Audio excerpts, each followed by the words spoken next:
Merci beaucoup. Et la dernière question, c'est Monsieur Marcelin Nadeau qui la posera. Merci Madame la Présidente. Ma question s'adresse à Madame Yéna Normand. J'en profite aussi pour remercier vraiment notre collègue Reid Arbelot pour son initiative.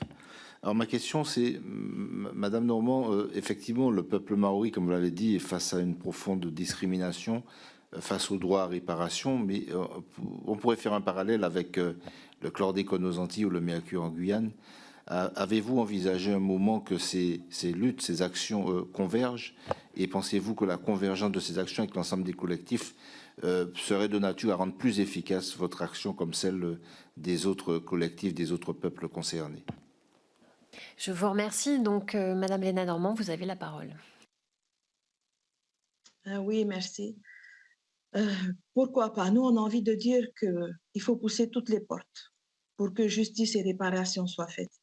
Mais pour l'instant, l'essentiel, c'est qu'il y a une loi qui existe, c'est celle qui est la loi Morin, et donc qui a toutes ces imperfections qui ont été évoquées tantôt. Mais par rapport au chlordécone, on a déjà aussi été approché pour mener une autre action, parce que pour l'instant, c'est du plein contentieux via la voie administrative.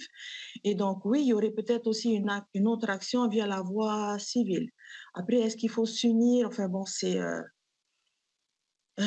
j'ai envie de dire que pourquoi pas, mais le combat est laborieux. Donc, c'est déjà si on arrive à préserver, enfin, voilà, à faire reconnaître le droit et l'indemnisation des victimes actuelles, mais il y a d'autres voies effectivement possibles. Mais pour l'instant, on ne les a pas encore exploitées. Je vous remercie. Donc, je remercie l'ensemble de nos invités pour leur participation à nos travaux. Et avant de passer à la seconde partie du débat, je vais suspendre la séance pour 2 minutes.